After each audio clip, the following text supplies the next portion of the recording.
Fix my husband's Rolls-Royce, boy, and I'll let you marry my daughter. The man who heard the cruelest words a stranger ever spoke stood perfectly still. He did not flinch. He already knew the daughter watching from those steps. Reginald Okonkwo was 48 years old, and he fixed cars that most people had quietly given up on. Not the new ones full of computers, the old ones, pre-war Bentleys, mid-century Rolls-Royces, built when craftsmen still signed their work somewhere invisible. It was a dying trade. Across the country, maybe a few hundred men could still do it the right way. His wife, Grace, had died 5 years ago. The long kind of dying. The kind that gives you months and still leaves you certain you said nothing right. I will call him back. Tomorrow. I will call him back tomorrow. He did not call back. Not that night, not the next morning. He stood in the silence after and let it win. The call from the Ashworth estate came on a Tuesday in October. A lawyer's voice, smooth, careful. Ashworth. I know the name. I will come Thursday. Thursday morning, he loaded his diagnostic kit into the pickup and turned in at a gate bearing only the letter A. The drive was crushed oyster shell. The live oaks were so old their branches touched the ground and grew back up again. Sir, deliveries and trades enter by the side. Follow the gravel left. He felt his jaw set hard as cast iron. He nodded once and drove the long way around. Halfway up the service drive, he glanced up. A woman stood at a second-floor window. He could not see the face, only the still shape of someone watching. Fix my husband's Rolls-Royce, boy, and I'll let you marry my daughter. He did not flinch. He did not answer. His father had taught him that too. In the parking lot of a roadside cafe a long time ago. I will look at the car, ma'am. We can talk rates after. She blinked, the smallest pause. She was not used to being answered as though the joke had failed to land. Have we met before?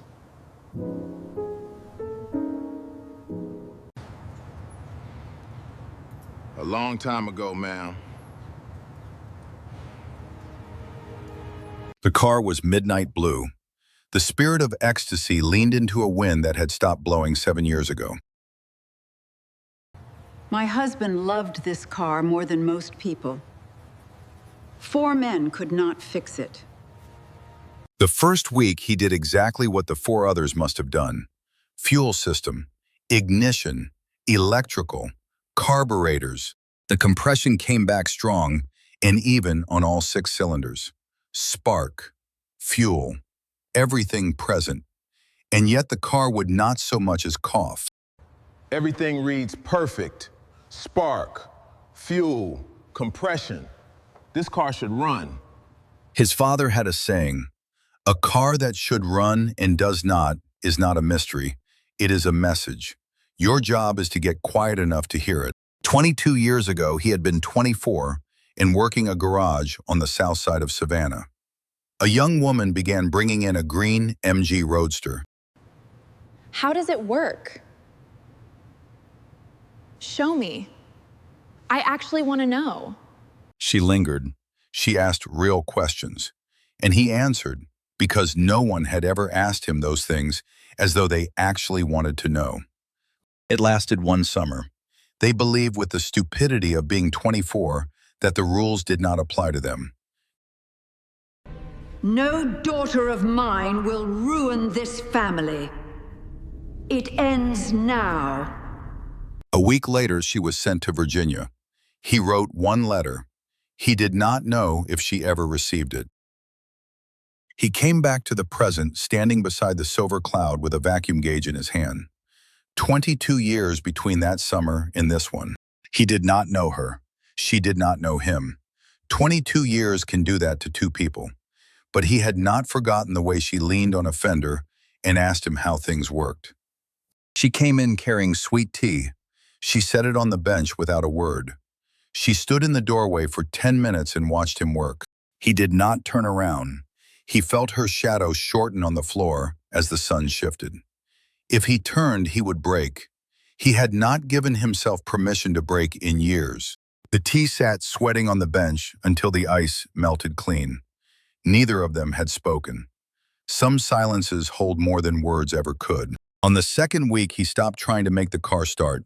He put down the computers. He laid his hands on the engine and started listening. On the second afternoon, low and toward the front, his fingers found it. A small brass governor, not failed, set, adjusted by a knowing hand to work against itself. This was not broken. Someone set it. Someone made sure it would never run. Charles Ashworth did this himself.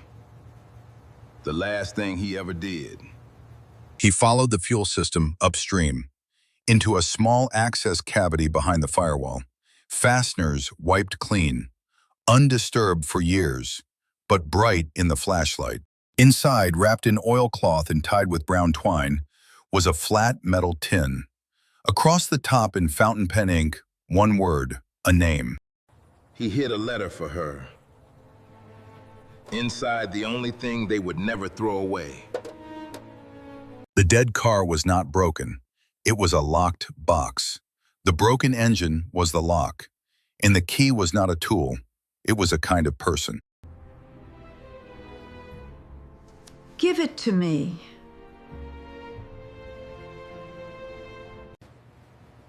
I will not overrule the last plan of a man on his deathbed, ma'am.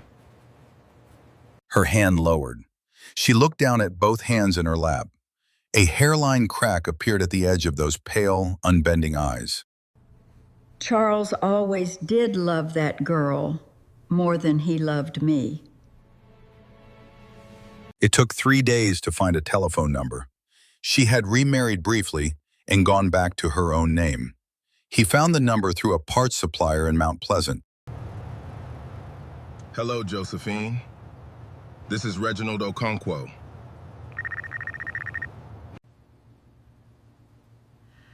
Reginald. She drove up from Charleston that Saturday morning. He was already in the carriage house when he heard the gravel under tires. He did not turn around. His hands were on a wrench, and he kept them there. Some meetings you cannot face head-on. You have to let them arrive. She stood in the doorway with one hand over her mouth. She laughed and started to cry at the same time, the way a person does when a memory proves itself real. He crossed the bay and put the tin in her hands. He told her where he found it and what he believed about why. Then he stepped out and let her read it alone. She came out almost an hour later, eyes swollen, the letter held against her chest like something held against wind. Charles Ashworth had written his dying apology in ink because he had been too much of a coward to say it with his own voice, too afraid of silence to break it. I could not mend what I broke while alive. I trust a better man to carry it. I am taking this to my mother tonight. She needs to read it. Are you sure? That is a door that does not close again once opened. It has been closed for 22 years. That is long enough. She walked across the courtyard toward the house, back straight, the letter at her side. 22 years of waiting for a door to open. She would open it herself. The two women sat at opposite ends of the long mahogany table. The letter lay between them like a third person who had finally decided to speak. Eleanor read it twice, the first time in silence, the second time slowly, as though the words had to travel a great distance to reach her. She took off her glasses, folded them, set them on the wood, and she began to weep without making any sound, which is the worst kind of weeping. I am sorry. I am sorry. If he had been white, I would not have destroyed it. I know that now. I did it because he was black. And I have known for years that it made me ugly. Josephine sat at the far end and did not move. 22 years of waiting in one still expression. The tears falling freely, but the body completely still. I am so sorry. I am so deeply sorry. Josephine placed one hand on her mother's shoulder. The first time the two women had touched in more than 20 years. The next morning, Reginald undid what Charles had done. He restored the brass governor to true. The adjustment took less than a minute to reverse. Josephine sat in the passenger seat with bare feet on the running board and handed him tools without being asked. The rhythm of that old summer returned without anyone calling it. He checked everything one final time: fluids, radiator, distilled water, the engine bay clean and sound. November morning, cool, bright light, wood smoke from a neighbor's chimney. He sat in the driver's seat, both hands on the wheel. He felt the cool steel through his palms. He turned the key. The starter caught, the fuel pump primed. The 6 cylinders hesitated for one beat, the way old engines do when they need a moment to remember themselves. And then the silver cloud came alive. Not a roar, a deep, contented breath. The sound of something built to outlast every person who would ever touch it. 7 years of silence walked out and did not come back. She was standing in the doorway, one hand on the frame, the face of a woman hearing something she had given up on ever hearing again. She walked across the bay slowly. She held out her hand. The distance between them closed in 5 steps. The engine idling beneath everything like a heartbeat restored. Mr. Okonkwo, I owe you 2 apologies, though you only know about one. I recognized you the moment you stepped from that truck. I said what I said to keep you small. I owe you for that summer. The lawyer, the exile, all of it. I am sorry. He stood there and received it. The old pain, the present grace. A man choosing in real time what to do with a debt finally acknowledged. Josephine came in through the side door. She laid one hand on her mother's thin shoulder. The same gesture, the same forgiveness finding form in the body. He closed the hood with a soft, sure click. And he knew that none of the repairs being made in that carriage house anymore had anything to do with a car. He drove home to Savannah with the windows down, the sound of the silver cloud still beating under his ribs. He did not think about the money. He thought about Charles Ashworth, a man who had kept the peace by saying nothing his entire life. Charles hid his apology because he ran out of time. I am not out of time. He sat in the truck outside his shop, the phone in his hand, his son's name on the screen. One phone call away for 5 years, and he had treated it like the hardest repair in the world. Dad? Is everything all right? What happened? What happened? I am sorry, son. I vanished into the work after your mother died. I left you alone in your grief because I had no idea how to live inside mine. I am proud of you, the degree, the man you became. I should have said it sooner. I have been waiting a long time to hear that, Dad. They talked for 2 hours, the first honest 2 hours in 5 years. Daniel was coming down next month, and they would find a cheap old car and fix it together. Not because either of them needed a car, because they both needed the hours next to each other. Hands in the same engine, the silence made useful. Show me again. The way Granddad showed you. Reginald watched his son work and felt something he had not felt in 5 years. The hands moving the wrench were not only his own anymore. Like this. Slow. Let the engine tell you what it needs. They ate together in the quiet, the kind of quiet that is not empty, the kind that means two people have decided to stay.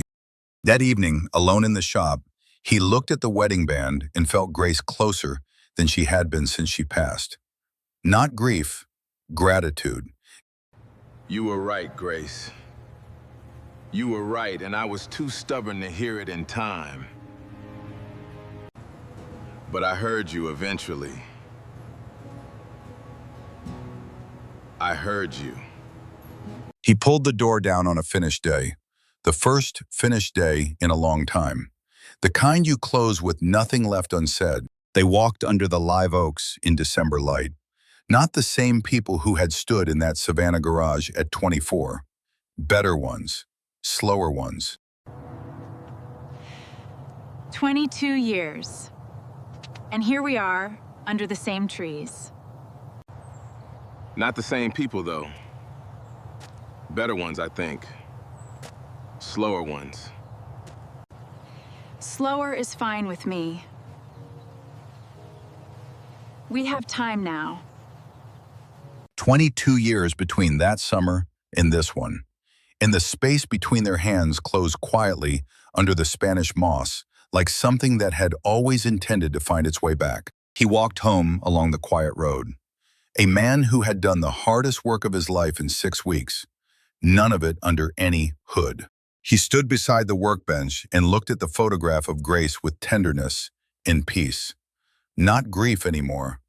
Conversation. He opened the bay door to December dawn, the same gesture as 100 mornings, but everything behind it different now. The hardest things to fix are never the ones under the hood. They never were. The hardest things to fix were never the ones under the hood. They were the people. They had always been the people. It is almost never too late.